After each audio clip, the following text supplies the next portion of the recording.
In 2020, Donald Trump won roughly 41% of the vote with young men.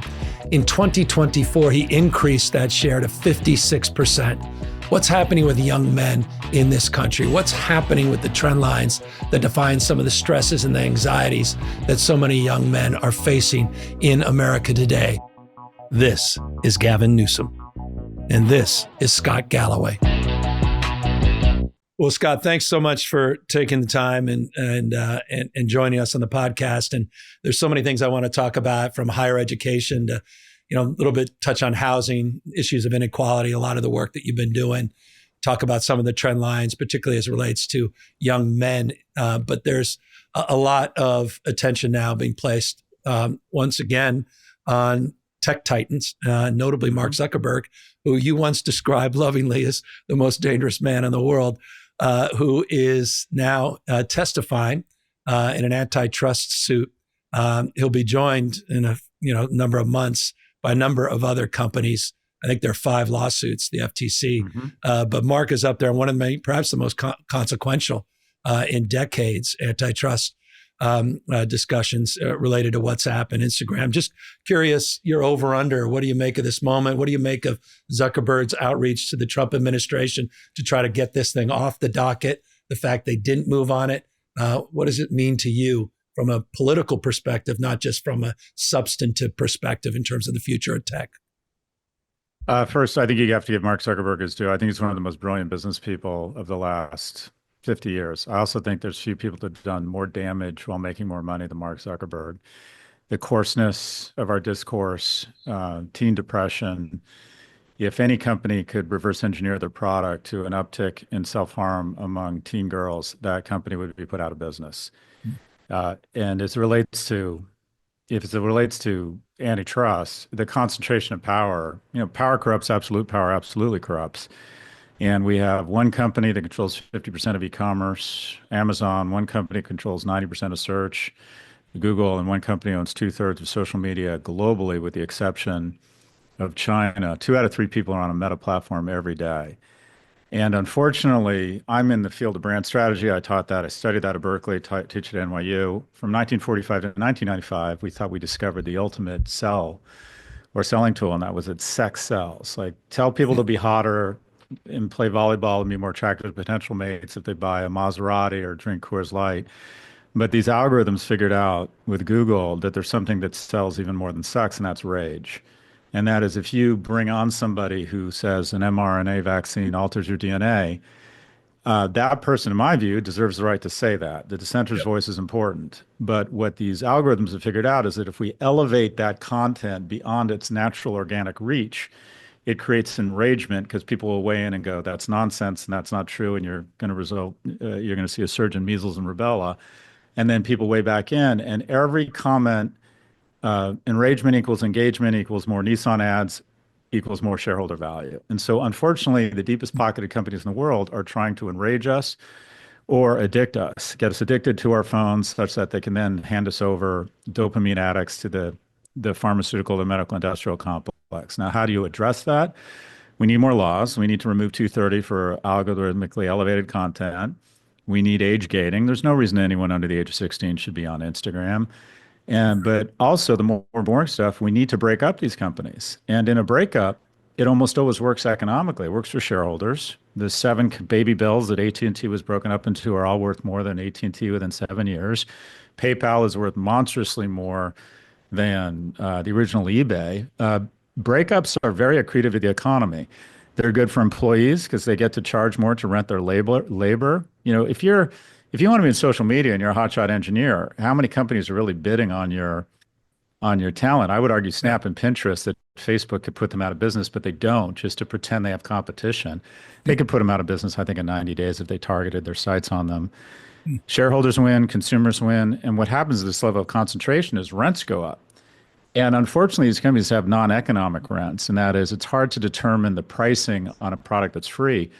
But what I would argue is one of the greatest increase in rents in history is the increase in rents that parents are paying at the hands of an organization that really doesn't have your kids' welfare and best interests. I know you have kids, I have kids. I would say between 40 and 60% of all real tension or agita in my house, not only between my kids, but between my kids and their mother, Yep. is around the phone and social media. So look at the Oh. rents we're paying here. I'm cynical anything's going to happen. They've been much more masterful than our government at figuring out a way to avoid all regulation. Were you surprised? I mean, with all the outreach, particularly from Meta, but I mean, all these guys, not just being there at the inaugural for Trump, but obviously more outreach in the Oval, that were you surprised Trump didn't intervene a little more aggressively with the quote unquote new FTC and then went to trial? You know, I'm convinced, Governor, that 498 of the 500 Fortune 500 CEOs wake up every morning and say, "Good morning, Mr. President." I think all of these guys think there's a non-zero probability they're going to be drafted to be president. And the key attribute to be president is leadership. And I think of leadership. We teach leadership at business school, and I can summarize the entire course with the following: do the right thing even when it's really hard.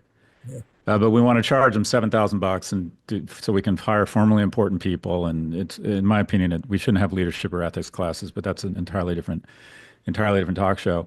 How many corporate CEOs are really stepping up here and saying the greatest own goal in history are these tariffs and they make no sense? There's been such a lack of leadership Yeah. from these CEOs stepping up. The FTC and the DOJ, I would argue, have been neutered. Jonathan Cantor, I just interviewed, said that I'm not giving the current officials at the DOJ enough credit, that they will break them up, and that Trump has been kind of a little bit all over the map on this. He didn't like TikTok till he found out, and then I think the CCP dialed up the algorithm in his favor, so he decided he liked it. Then he found out that Jeffrey Yass is a large shareholder who gave him $120 million, and what do you know? He no longer wants to ban it. Yep. So I find, unfortunately, our government has become, at this point, especially this administration, and I think Democrats have been guilty of this, but just in a small ball kind of way or a more elegant way.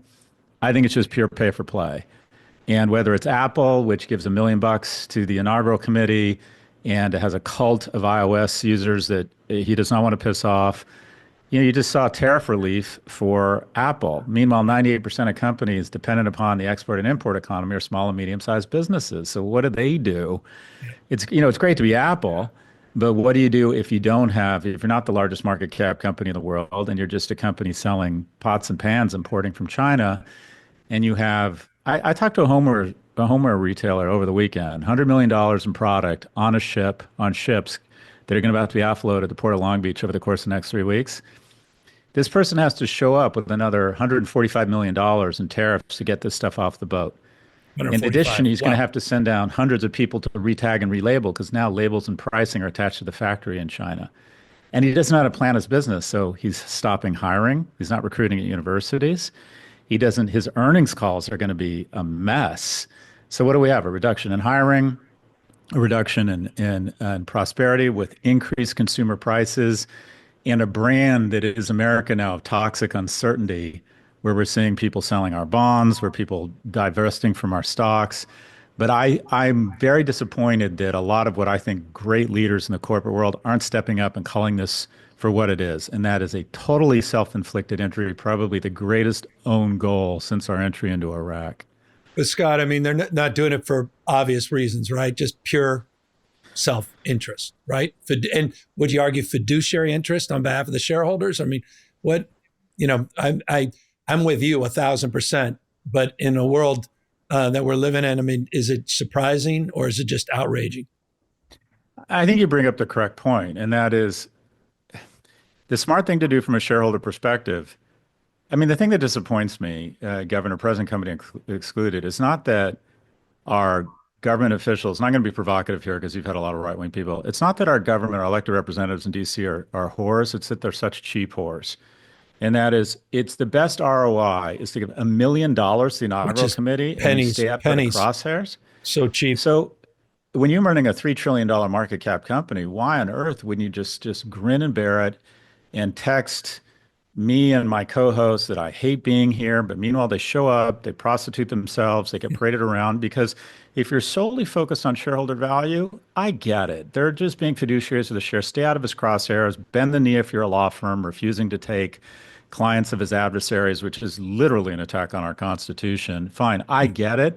But for God's sakes, let's give up the charade about stakeholders. I've been on a bunch of corporate boards, and everyone's always talking about stakeholders. I'm like, okay, let's stop it. In some, what you should expect or not expect, the American corporation is better at making money than any corporation in the world, and therefore should not be trusted to do anything else. We need laws. And we keep hoping that if we shame Mark Zuckerberg and talk about all these kids self-harming and all the damage he's doing, that his better angels are going to show up. That's just not going to happen. The incentives in America are the following. To be rich in America is to be loved. It's a loving, generous place if you have money. It's a rapacious, violent place if you don't. So many incentives are to do whatever incremental decisions you have to make more money, that unless we have systemic laws that say, if you algorithmically elevated content that shows a 14-year-old girl images on suicide, pills, nooses, razors, and this happened because the algorithms pick up she's having suicidal ideation. Unless we put someone in jail or we find them 50 billion, not 5 billion, they're going to continue to do this. Right now, the incentives are the following. If you had a parking meter in front of your house that cost $100 an hour, but the ticket was 25 cents, you'd break the law. And that's essentially the incentive system we have around big tech right now. But for God's sake, stop. The CEOs should stop with this BS around stakeholders. They're there for shareholders, admit it, and we can just get on with figuring out we need laws, not to shame them in front of the populace for a TikTok moment so you can raise more money as an elected representative and then the wheel turns, if you will. I appreciate it. Now, TikTok, I mean, you are firmly in the camp that they need to be banned in the United States. Is that right? Well, okay. So October 7th happens. Since then, there's been 52 pro-Hamas videos for every pro-Israel video. And I recognize that young people have a healthy distrust of people my age and are maybe more progressive and have a lot of warranted empathy for the people in Gaza. But 52 to 1, we spend hundreds of millions of dollars on psyops to support our message overseas with what you would call Radio Europe or Air America, whatever it might be. That's propaganda. Yeah. TikTok now has greater dominance in terms of time. The average 14-year-old male in America spends 17 hours a week on TikTok, meaning that if you include sleep, they're spending a full day a week on TikTok. They have a greater command of attention among people under the age of 25 than CBS, NBC, and ABC had in the 60s. Would we have been down in the 60s with the Kremlin owning those three networks? And the argument I would make, Governor, is they would be stupid not to be doing this. They can't beat us militarily. They can't beat us kinetically. They can't beat us economically. I know. Let's get them to hate each other. And I think that's what we're doing. So we're raising a generation of civic, nonprofit, and military leaders that just don't like each other. They don't like America. Half the people our age, Governor, feel good about America. It's 1 in 10 young people. So we weren't comfortable with having missiles pointed at us 60 miles off our shore in Cuba. I don't understand why we would have a neural jack implanted to all of our youth's wet matter controlled by the CCP that has a strategic imperative in diminishing our power. I think it's insane that we would allow TikTok into the United States. And as a point you make often is name how many American tech companies are operating in mainland China. Well, talking about tariffs, tariffs can be used. Tariffs do play a role, and that is you can protect nascent industries. South Korea's done a good job thoughtfully protecting some industries there. If we feel we need a certain level of domestic steel production in case we have a war and need to build tanks, maybe it makes some sense to have tariffs there. When you have leverage, we had leverage in the truck market. We imposed a 25% tariff on Japan. They imposed 0%. So they can be used strategically and thoughtfully. And one type of tariff to restore trade asymmetry is to say, if you're not going to allow a single American media company into mainland China, it would make sense we're not going to allow any of yours. But we do for some reason, because again, General Atlantic Partners, Sequoia Capital, there are a lot of American investors that are investors in TikTok. But I just think I think Americans' core competence, or one of our key attributes, is our optimism. But the Achilles heel of that is I think we're a little bit naive. And it bothered me that the Biden administration, no one was allowed to be on TikTok for security reasons, because I don't think they realize what's going on here. And I apologize for being a little bit all over the place, but have you seen the program Adolescence, Governor? I didn't have the guts. I started, I kid you not, as a parent, I couldn't do it. My wife watched it. She said, I'm glad you missed it. even though she says you're going to watch it with me. It has to be seen. Apparently, it was apparently powerful beyond words. Yeah, it's funny you say that. I found I did watch it because I think a lot about these issues. I found I had to have a drink before I watch it. It was so rattling. Yeah, And the question it augurs is who's raising our kids? yeah. And are you raising your kids or is the internet raising your kids? And if the internet's raising your kids, who is raising them? Yep. And I'm just not down with a CCP controlled algorithm raising American children. I appreciate. Let me ask you this. I mean, in terms of just, and we'll get to America's children, and I think it's interesting. Just so much of your work is not just about headlines, but it's about these trend lines. And you, of course, did that wonderful book Adrift that did it in charts, and you've been talking about these broader issues, and goes back to my opening a little bit, and it relates to inequality and generational theft, as you've referred to it, the issues of housing costs. But you have sort of a plan, a flag in history here in California. You grew up in Los Angeles, and not only are you a proud graduate of UCLA, we're a proud beneficiary of your largesse.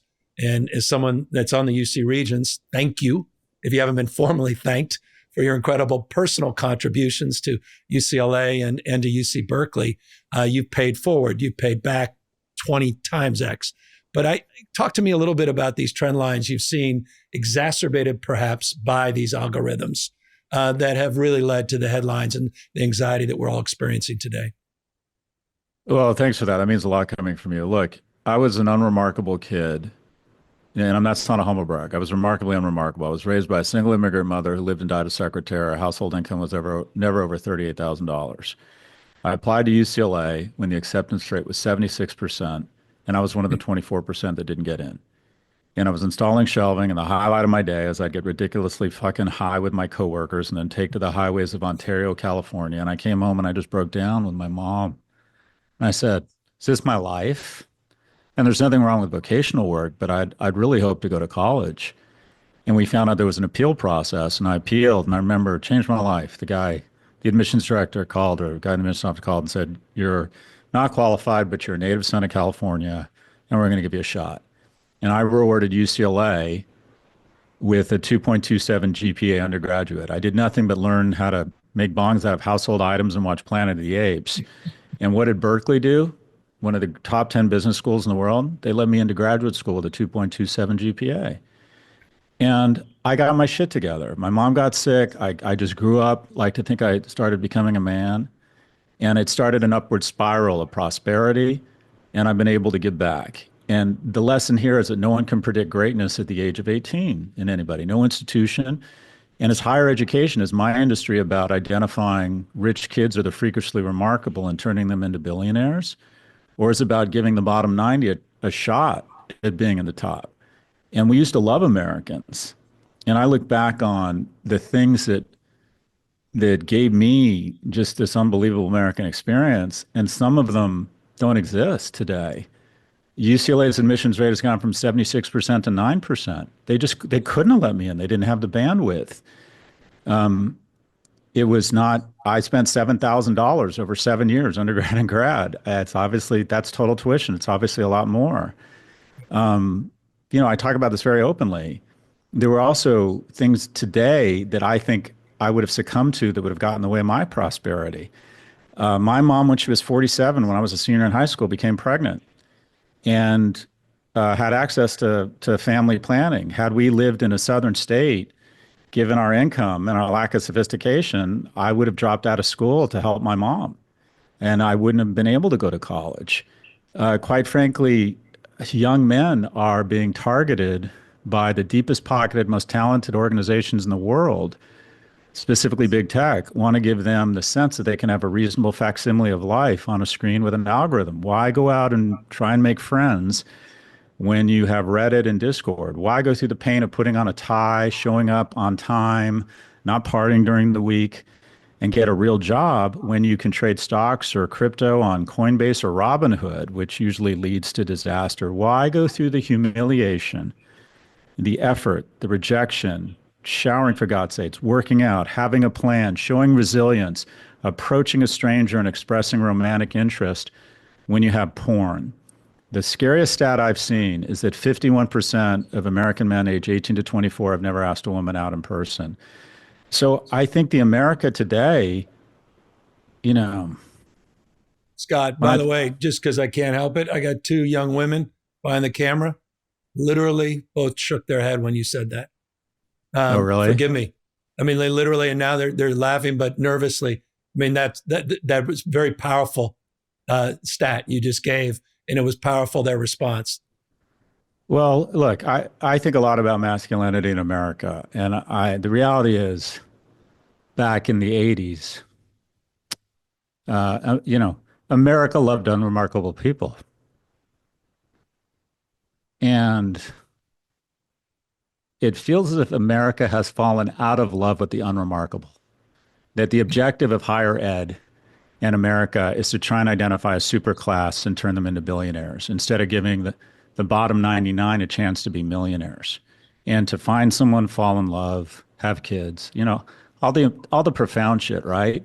And I worry that young men who are especially susceptible to these algorithms are kind of losing, they've lost a lot of on-ramps into the middle class, and we aren't producing enough economically and emotionally viable men. And who wants more economically and emotionally viable men? Women. Yep. 60% of 30-year-olds used to have a kid in the household. Now it's 27%. I coach a lot of young men, and I think between these algorithms, the lack of jobs, quite frankly, they're just not, their prefrontal cortex isn't developing. They're less mature. 70% of high school valedictorians are girls.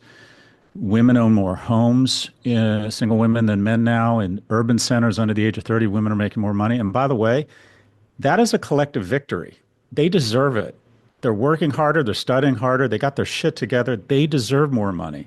Sure. The problem is that without women to have an honest conversation around household formation and mating, we have to have an honest conversation. And that is women tend to mate socioeconomically horizontally and up, men horizontally and down. And so when the viable pool of male mates that's horizontal and up keeps shrinking, there's a lack of household formation. And what's interesting is that women without a relationship oftentimes pour that additional energy into their friend network and into work. When men under the age of 30 don't have a relationship, they oftentimes pour that energy into video games, porn, and sequestering from society, conspiracy theory. They start blaming women for their problems. They become much more prone to misogynistic content. They start blaming immigrants for their lack of economic viability. They become very nationalist, and some, they turn into really shitty citizens. And if a man doesn't have a relationship by the time, if he's never cohabitated or been married by the time he's 30, there's a 1 in 3 chance he's going to be a substance abuser. And some women used to need relationships for financial support. They no longer need it. Men have always needed relationships for emotional support. And without that emotional support, they kind of come off the tracks. And I'm not suggesting in any way women lower their standards. What I'm suggesting is men need to level up.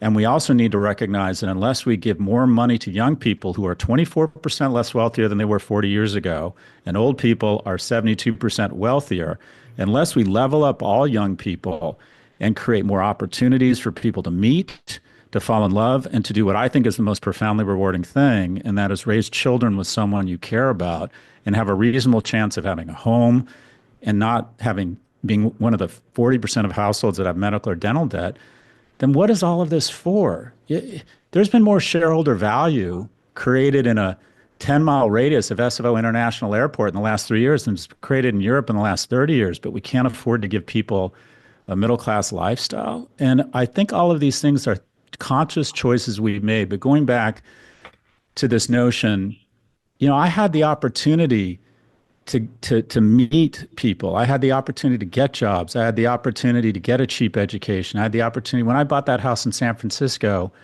when I graduated from Berkeley, it was $100,000 average comp. Average house in San Francisco cost $280,000. Now the comp out of Haas is 200, great money, but the average house costs 2.1 million. So it's gone from 2.8 to 10 times. Minimum wage is stuck at 725. The NASDAQ has gone up sevenfold. Minimum wage has gone up 0%. Every year we transfer $1 trillion from people under the age of 65 to the wealthiest generation in the history of the planet to Social Security recipients. And I'm not suggesting we do away with Social Security, But Governor, neither you nor me should ever get Social Security. So I feel as if we've consciously transferred money from the young to the old, made it more competitive. Women are thriving. That's outstanding. But young men are struggling. And I think we're finally having a productive dialogue because the people who are the people who are most supportive of my work now, it's changed totally, are mothers. Yep. And what they realize is that the nation and women aren't going to continue to flourish as long as men are flailing. And our young men are failing, Governor. 4 times as likely to kill themselves, 3 times as likely to be addicted, 12 times as likely to be incarcerated. Do we have an opioid crisis? Do we have a homeless crisis? Yes. But we really have a male opiate and homeless crisis. And if any other special interest group was killing themselves at 4 times the rate as the control group, we would weigh in with programs. But instead, because of our generation, where so much prosperity was crammed into a small number of people, specifically white heterosexual males, we want to punish the 19-year-old male for our blessings. And understandably, there's a gag reflex because we've had a 3,000-year head start. But the 19-year-old man whose mom is addicted to opiates, his father's incarcerated, who has no on-ramps into a middle class, I mean, do you really want them to pay the price for the benefit and the privilege that the two of us have received? There's a lack of empathy. And this is not a zero-sum game. Civil rights didn't hurt white people. Gay marriage didn't hurt heteronormative marriage. If we level up our young people, it's not going to take away from the incredible progress women have made. Scott, when did you start to really see this trend? When did you start? I mean, your work on this, you're doing a new book on notes on being a man, and obviously talking a lot about it. I'm personally been very attached to this issue. My wife has done a number of documentaries, one on the myths and underrepresentation of women and girls. But 10 years ago, right? Yeah, 10 years. But then immediately did one called The Masculin about masculinity. And this was pre-Trump. And she really, to your point, she came at it from as a parent and the challenges and the difference between, we have 2 boys and 2 girls. And so I've long appreciated this topic. It's a difficult one politically, and I want to get to that in a minute. And I think you started to unpack some of that. But when did you personally really start to see this and realize we needed to talk about it more? You know, it wasn't any specific moment or epiphany. I love data, and the data here was just overwhelming when you just saw what was happening to college attendance. It used to be 40-60, now it's 60-40. It's probably going to be 2 to 1 female to male college grads in the next 5 years because men drop out. So there's literally going to be 2 female college grads. I literally had a CSU conversation along those lines, literally 2 to 1. Yeah. And then you look at just some of the dynamics around 1 out of 3 men under the age of 30 is in a relationship. 2 out of 3 women under the age of 30 is in a relationship. And you think, well, that's mathematically impossible. It's not, because women are dating older because they want more economically and emotionally viable men. 1 in 3 men under the age of 25 is living with their parents. 1 in 5 at the age of 30 is living with their parents. So you just see the data so overwhelming. And just on a personal note, Governor, I just relate to these young men. I think to myself, had it not been for the generosity of California taxpayers and the regents of the University of California and the irrational passion for my well-being and my mother, and the fact that the tax policy and economic policy gave me just this upward spiral, there for the grace of God go I. I relate to these young men. I don't think that, when you're younger, you credit your grit and your character for your success. My origin story up until the age of 40 was, check out my shit. I was raised by a single immigrant mother. Now I'm a baller, and just smell me. And then as you get older, you realize a lot of your success isn't your fault. Had I not been born in California, a white heterosexual male in my, in the 60s, I just don't think I'd be here. And by the way, I'm not humble. I think I'm a fucking monster. I think I'm in the top 1%. But the top 1% on this planet puts you in a room of 75 million people. My life is better than the top 7.5 at least. And that's because smartest thing I ever did was to be born in America, specifically in California. And I realized that a lot of those features that really lifted me up by the scruff of my neck and flung me forward at the speed of sound into prosperity, that hand is getting weaker and weaker. So one, the data is overwhelming, and two, I just really relate to these young men. I was there. I didn't have a lot of economic or romantic prospects, and things worked out for me because our nation decided that it loved the unremarkable. And I worry that's no longer the case. Is it, and you've highlighted, I think 4x the housing cost, 2x the educational costs, paychecks now declining and exacerbating these conditions, and this sort of generational shift that you highlighted as it relates to seniors doing better, and this generation, younger generation, doing worse for the first time in American history than their parents' generation. What is that? I know I want to connect. Do you connect any of the dots in our conversation around tariffs? Do you connect any dots as it relates to deindustrialization? Do you connect any dots to any substantive policy decisions that were made in the United States of America? Or was it just a broader neglect and focus on what made America great? Was it a lack of intentionality in subsidizing higher education? Was it a lack of focus on YIMBYism versus NIMBYism as it relates to housing and the imperative there? Was there something that you really connect as a moment? Was it in the simple terms that often are painted in politics, Reaganomics and trickle-down economics, and a broader sort of decoupling of commitment to the social well-being? So a lot there, but a couple of things that it isn't, a couple of reasons that didn't inspire this decline in the prosperity of young people, the American male.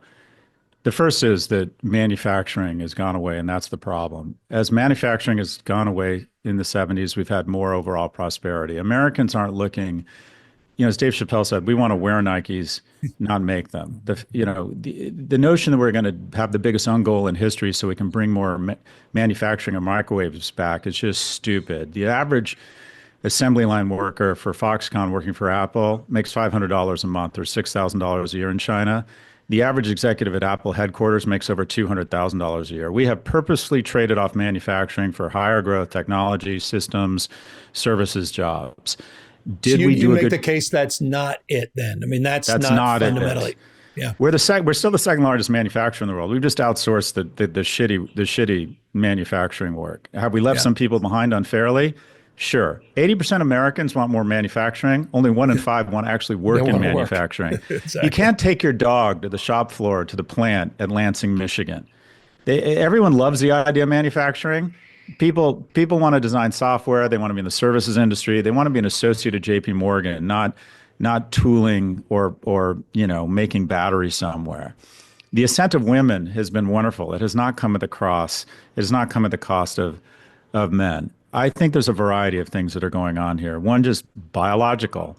Men mature less fast. And when we even the playing field in academia, women blew by men. I would argue that the educational system is now biased against men.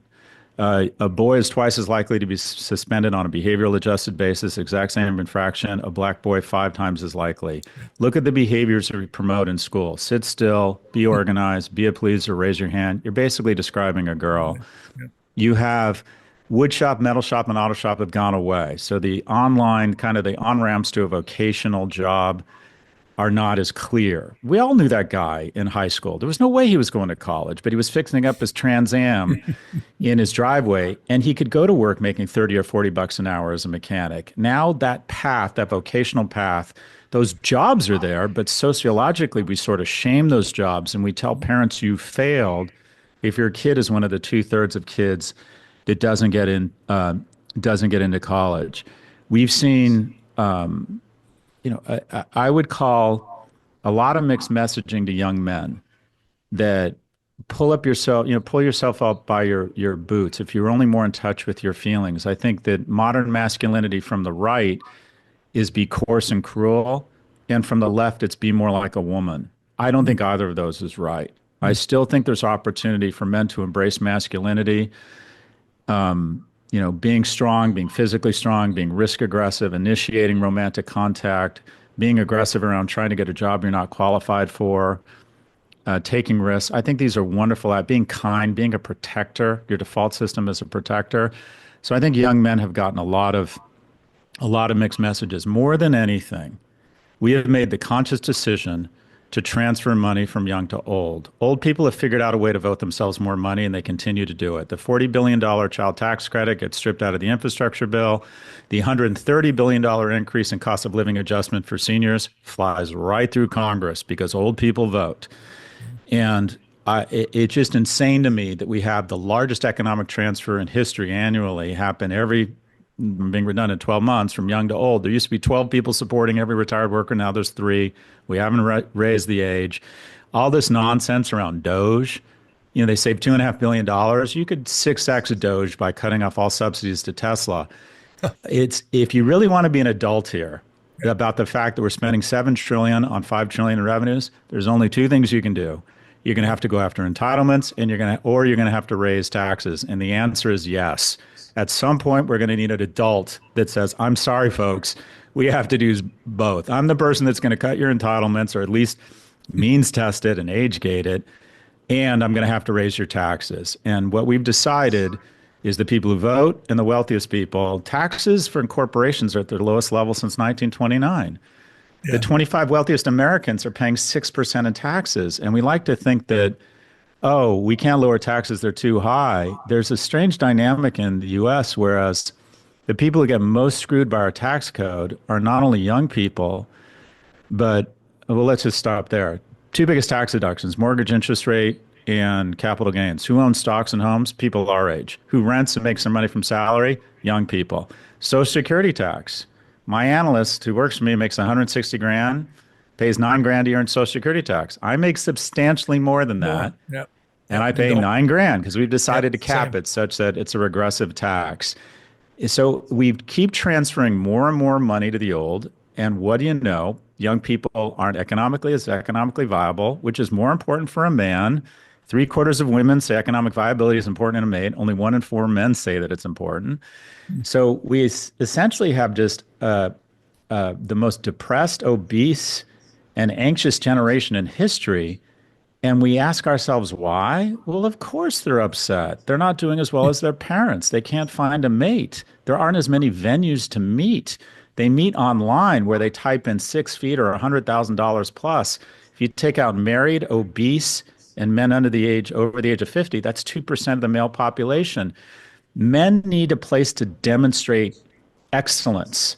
If you talk to couples that have been married longer than 30 years, 75% of them say one was much more interested in the other at the beginning. And it's almost always the male who was more interested than the woman, because the downside of sex is much greater for a woman than a man.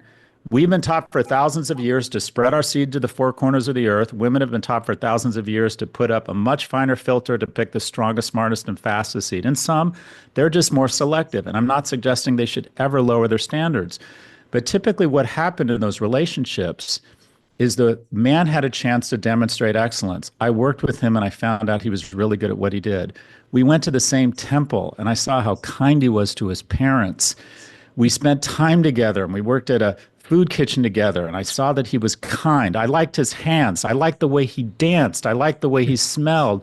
And slowly but surely, he raised his game in my mind, and we fell in love and decided to have a life together. Where does a man, a young man, demonstrate excellence to get through that much finer filter that women have? They're not going to work. They're not going to school. The number of bars, I'm living in London, the number of bars in London has declined 40%. Kids don't have the money, and they have this anti-alcohol movement. And just so I can really act like I'm crazy, I think young people need to drink more. I think this anti-alcohol movement is the worst thing since remote work for young people. I tell people jokingly, you need to go out, drink more, and make a series of bad decisions that might pay off, because the risk to your 25-year-old liver of alcohol is dwarfed by the risks of social isolation. Well, as a guy who owns a few bars and wineries, I'm with you, Scott, on that. But you're in. Yeah, no, but it's interesting. I love hearing. I mean, by the way, you've made this point about bars. It's interesting. You're sincere about it. You're not just being flippant about it. I mean, people are, to your point, I mean, they're more isolated, more lonely, and more disconnects. We can get to solutions in a minute, but it's actually one of your foundational principles to address some of these issues. Well, let me ask you, not Governor, just bars. I mean, social settings that can bring people together. Sports leagues, church, nonprofits, national service, tax credits for places that bring people together, young people together. And I mean, and I'll ask you this. Think of your closest friends. I mean, your buddies where you get together and you just pick up a letter M no matter how long it's been since you've seen them. Think about your romantic relationships in your life. What percentage of them did alcohol play some role in your formative years? Exactly. Enough said. Enough See, said. There you go. that's where we edit the podcast.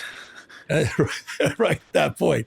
No, I mean, right. I mean, everybody listening. How many people listen? To your point, that's 90+% of folks, right? I imagine. Well, and 6% of our youth are addicted to drugs and alcohol. 26% or 23% are addicted to social media. Where's the real problem here? Yeah, well said. So you talked about minimum wage at $7.25, and you've talked about the fact that if you adjusted for productivity and inflation, be closer to what, 23, 24, $5. And that you talked about the issues of vocation, community college. You know, you brought up the woodshop frame and just how those jobs exist, but we haven't persisted in providing the sort of reputational support for those skills and the actual education that we pulled away from our education system, K through 12. What else should we be focused on in terms of substantively trying to address this, besides now having an honest conversation about it? Well, first off, I think you and the governor of Washington have shown a lot of leadership around minimum wage. And that is what we found is that the myth that all these small businesses are going to go out of business is just a myth. That when you raise minimum wage, the wonderful thing about lower middle income households is that when you give them a buck, they spend it all, and it creates a greater multiplier effect. And we haven't seen a decline in businesses, or economic growth, or an increase in inflation when we raise minimum wage. So that's, in my opinion, that's a no-brainer. I like to think I'm helping the Democratic Party with messaging. I like to think of a unifying theory of everything. And the unifying theory of everything for me is anyone under the age of 40 that's a good person and works hard should be able to find someone and should be able to raise kids in a household without living in poverty. And the first thing is $25 an hour minimum wage. I just don't, it would hurt Walmart stock, it would hurt McDonald's stock, and it would be worth it. I think more men in K through 12 education, if you were to look reverse engineer to the single point of failure for when boys come off the tracks, it's when they lose a male role model. We have the most single parent homes of any nation in the world. And when we say single parent, we really mean mom is heading the household. That's 92% of single parent homes. And what it ends up is that girls in single parent homes have the same outcomes, same rates of high school attendance and self-harm. Boys become much more likely to engage in self-harm and not go to college. It ends up that while boys are physically stronger, they're mentally and emotionally much weaker. So we need more males involved in K through 12. And even just saying that boys need men in their lives used to trigger people. And now mothers are recognizing that that's just not true. We need boys involved in men's life. And Scott, you mean by that teachers, not just mentors, people that are advocates, counselors, or what? In what respect? Yes, all of the above. After school programs, coaches, they usually don't get paid. More men. I think the Catholic Church and Michael Jackson have screwed it up for all of us. I think there's a lot of wonderful men out there that don't have families of their own. There are 3 times as women applying to be big sisters as men applying to be big brothers in America. Why? 1, men aren't stepping up.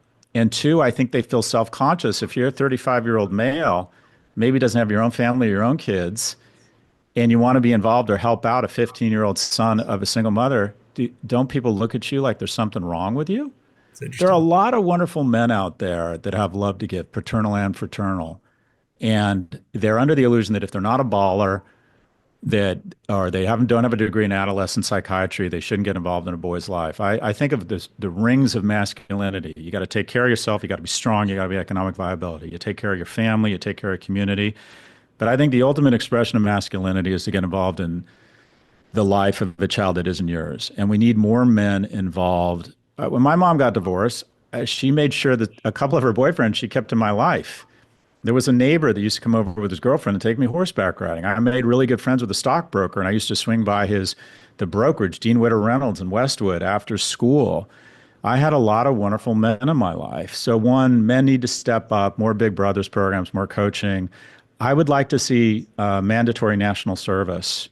If you look at Israel, lowest levels of young adult depression in the West, despite all the existential threats. I was just in Israel And I met with a battalion of 110 from the IDF, all these beautiful young men and women, fit outdoors, learning how to handle assault rifles, getting to the point where they're so skilled that the man or the woman next to you would literally depend, trust you with their lives, and serving in the agency of something bigger than themselves. And that's where they meet friends. That's where they meet mentors, co-founders, and mates. I'd like to see mandatory national service where people can meet others from different sexual orientations, different income classes, different ethnicities. So we start to see each other as Americans before we see each other as trans or Republican or rich or poor. I think any college that's not growing its freshman class faster than population growth and has an endowment over $1 billion should lose its tax-free status. Dartmouth has $8 billion endowment, 500 students. It's not a college. It's a hedge fund with classes. It's just insane. If you had a drug that made people less obese, 4 times more likely to get married, likely to run for office, much less likely to get divorced, much less likely to have diabetes, would you hoard that drug? That's what me and my colleagues are doing at elite higher institutions. We purposely sequester artificially constrained supply. We could let in 5x the number of kids we do now, but we're all drunk on exclusivity. When my dean announces we've rejected 85% of our applicants, you know what me and my colleagues do? We stand up and we applaud. Right? Yeah, which it's is gross. awful. Yeah, and that's awful. I really appreciate the University of California and what the Cal State system is doing, trying to increase its population by the amount of one class. But unfortunately, a lot of elite institutions have not received the memo. I just I did a college tour with my son. University of Chicago, 4% admissions rate. Duke, 4% admissions rate. And you were, by the way, literal and just for listeners, when you said 9% at UCLA, it's 9%. At UCLA, 11%. At Berkeley, it is interesting, Scott. Over the entire system, it's now 70%. Just broke 70%. But at those specific campuses, because of UC Merced and other UCs, we're making progress. But it's not good enough. And your point, it's even worse. If you look at degrees, if you're trying to get a computer science degree or something, you're talking 1, 2, 3% of people getting in. And you're right. You hear it all the time, faculty and others. It's not a knock at faculty, but people start to applaud. I've been in those meetings, just as you described, and it's gross. And California gets it. I'm not a billionaire, but I've given a lot of money to UCLA and Berkeley because California gets it. The Cal State system is probably the unsung hero. Right. You show biggest up, Pell Grant recipient in the world, in the United States. Biggest conveyor belt of talent in the country. Pell Grant saved my ass, Governor. I'm the recipient of affirmative action because I came from a household that was in the lower third economically. I got unfair advantage and I got Pell Grants. And I couldn't have gone to college without them. And it's worked out for everybody. And also, so I do think there's schools that get it. I think what ASU is doing with Michael Crow, I do think there are schools that get UW-Madison. I just took my kid to the University of Wisconsin-Madison. 50,000 good kids from Minneapolis and Wisconsin. University of North Carolina, doing their job, trying to expand this. So some people get the memo. The majority of elite institutions now see themselves as their mez bags, not as public servants. In terms of solutions, we just need to put more money in the pockets of young people. I like what Portugal did with a tax holiday. If you gave every person under the age of 40 who makes less than $100,000 a tax holiday, it wouldn't cost us that much because the reality is they don't make that much money. I think all capital gains should be like the Reagan administration. There shouldn't be long-term or short-term. Why is sweat less noble than the money my money makes? Why is rent less noble than the money you pay for a mortgage? That's nothing but an elegant transfer of money from the young to the old. And then you want to talk about the greatest intergenerational theft in history, COVID. Yeah. We took $7 trillion. 1 million people dying would be bad, but if I got less wealthy, it'd be tragic. So we took $7 trillion, flushed it into the economy. 85% of it wasn't spent. It wasn't spent on food or medicine or housing. 85% of it wasn't spent. So where did it go? It went into the markets. And housing went from 290,000 average household to 410 in just 4 years. The stock market went crazy. So I got richer and richer. And young people, the entrants, everything got more expensive. When you bail out the baby boomer owner of a restaurant, all you're doing is transferring opportunity away from the recent graduate of a culinary academy at 26 who wants her shot. The reason I get to live the life I lead economically is in 2008, We bailed out the banks, but we let the markets fall. The markets are cyclical, and disruption transfers power and money back from incumbents to entrants. And what did I get to do? I got to buy Netflix, Apple, and Amazon at $8, $10, and $12 a share. And Netflix is at $9.40. Where does a young person find value now? Because we've decided to use their credit card to bail us out when shit gets real. I'm in the club doing rails of cocaine and champagne, and the closest a young person gets is they get to throw me their credit card so I can spend, or the government can spend $7 trillion a year on $5 trillion in receipts, such that young people are going to have to pay this shit back. It's criminal, such that the stock market stays high, such that you and I stay wealthy. So I think almost every major economic policy can be reverse engineered to one thing. How do we maintain the incumbents' wealth at the cost of potential entrants? If I can just briefly enter the world of partisan politics. It's interesting. These trend lines have obviously accrued to the Trump candidacy. I mean, you saw it with the numbers. I think and forgive me if I'm off a little bit, but I think in the first Trump election, he won 41% of young voters, 56% of young voters in this last election. Obviously, so much focus on his outreach and in terms of focusing on the quote unquote manosphere, focusing on sports, more of a hyper masculine frame of outreach and engagement. Don't get me started, or don't even get you started, though I would love to actually get you started. But with the DNC's lack of engagement to young men, non-existent, doesn't exist in the Democratic Party, hasn't in the past. But give me a sense of your over-under. Was that very intentional on his part? Was he just the beneficiary of that because of the neglect of the Democratic Party and he sort of stumbled into it? What do you make of the difference between the two parties in terms of trying to approach some of these issues in a sincere and honest way?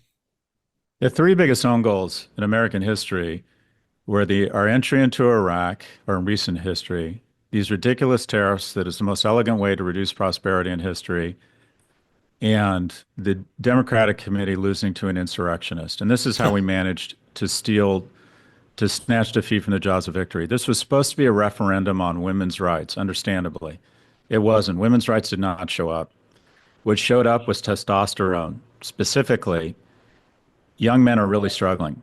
And if you look at the three groups that pivoted hardest from blue to red, 2020 to 2024, it was one, Latinos, who I believe don't want to be identified as a group. The Mexican Americans in Southern California have much different priorities than Cuban Americans in Southern Florida. And even identifying them as a group, I think, pisses them off. Two, people under the age of 40, per your comments, they're just not doing well. And when you're not doing as well as your parents, you feel rage, and all you want is disruption. You don't even want change. You want the candidate who is kind of chaotic, because you're like, whatever's going on here is not working for me. And then the third and most interesting group that pivoted hardest from blue to red was 45 to 64-year-old women. And my thesis is that's their mothers. And there's still a lot of women in the U.S. who will vote for what they perceive is best for their husbands or their sons. And when you're a mother and your son is in the basement playing video games and vaping, you don't give a shit about territorial sovereignty in Ukraine or women's rights or transgender rights. Well you said. Just want change. And the Trump campaign, to their credit, was brilliant. They flew right into the manosphere, rockets, crypto, Joe Rogan. He went on Joe Rogan. Do you realize with 40 million 40 million YouTube videos and 15 million audio downloads, for Vice President to get the same level of exposure, Vice President Harris, she would have had to go on CNBC, MSNBC, Fox, and CNN every night for 3 hours for 2 weeks. They totally outplayed us, governor. And then talk about young men not going to the Republican Party, but moving away from the Democratic Party. I, like you, was at the convention, and what I saw was a 3-day parade of special interest groups representing everybody, but the one group that has fallen furthest fastest, and that is young men. If you go to the dnc.org website, it has a site that says who we serve. Explicitly, it says who we serve. And it goes on to list 16 demographic groups ranging from Asian Pacific Islanders to Black Americans, the disabled, veterans. I added it up. It's 74% of the U.S. population. When you say you're explicitly advocating for 74% of the US population, you're not advocating for them, you're discriminating against the 26%. And young men went viciously towards Trump, so did the women in their lives supporting them. And that was enough to swing groups who had traditionally been Democratic to Trump. And this was a huge own goal. An honest question is, how did we let this happen? Quite frankly, we ignored the group that has fallen furthest fastest. This was the testosterone election, and Trump figured that out and went and flew right into it.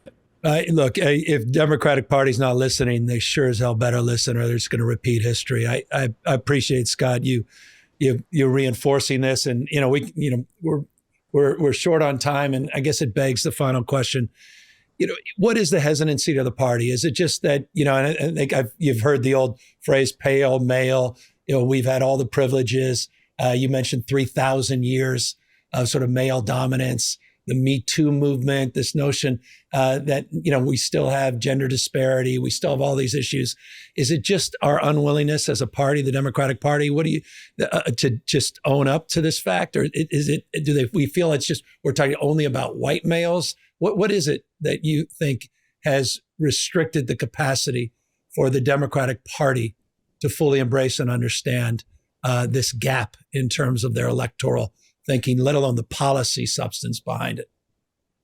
I think we became too obsessed with achieving social status versus doing things that actually helped people grow their material or their psychological well-being. And I think identity politics has worked for a long time. I think it was just smart to cater to the specific needs, and the easiest way to identify people was through their identity. And by the way, I'm really hopeful for the Democratic Party. I think this tariff nonsense is just unbelievable opportunity for us to go, these people are insane and they're reducing your prosperity. I think this is a gift to us. And the reason I have been and will be for the rest of my life a Democrat is that Democrats, we get it wrong, but our heart's in the right place. We're trying to do the right thing. Sometimes do we carry it too far? We do. And what I would argue is using what needs to happen at universities as a metaphor for what needs to happen in the Democratic. You know what? I'll use the University of California. In 1997, the University of California did away with race-based affirmative action, and they shifted to an adversity score. Because what they realized is the daughter of a Taiwanese private equity billionaire is not diversity. But if you're a trans kid, a white kid who's trans, who's faced incredible uphill battle, you deserve a second look, a second shot. And I think the Democratic Party needs to move away from identity politics and focus really on one thing, and that is the unifying theory of everything should be that if you're young and you're a good kid, you should be able to have a job that pays a certain wage. You should be able to find someone to fall in love with, and you should be able to have a home and kids. We need 7 million homes in 10 years, manufactured homes that cost 30 to 50% less than homes built on site. We need a minimum wage of $25 an hour. We need a tax holiday for people under the age of 40. We need national service and more third places where people can fall in love. And stop this identity politics. We are here to give everyone a shot, everyone. And affirmative action in America should thrive, but it should be based on color, and that color is green. We need, in America, this is a collective victory. You'd rather be born gay or non-white than poor today. So let's help the people. Let's use the full faith and resources of the greatest experiment in history, the best performing organization in history, the U.S. government, that's offered more rights and prosperity for a lower cost taxes than any organization in history. Let's put the full weight of that incredible organization around the people who need it most in the U.S., and that is the poor. Let's stop this nonsense where the rich are protected by the law but not bound by it, and the poor are bound by the law but not protected by it. The Constitution's here to protect the lower 50. This nonsense of rounding people up and sending them to hellscapes, guess what? No one you or I know is risk. I could be in deepest, reddest Mississippi. I have access to mesophestron because I have money. That is not why the government is here. The government isn't here to make you or me richer. The government is to help the lower half. And I think that's where the Democratic Party needs to go and get away from identity politics, because it's creating more problems than it's solving. Scott, it's been wonderful to spend time with you. Thank you for your insight. Thank you for your recommendations. And thank you for always being so candid and forthright. Thank you, Governor, and thank you to the taxpayers of California. It literally changed my life. I love it.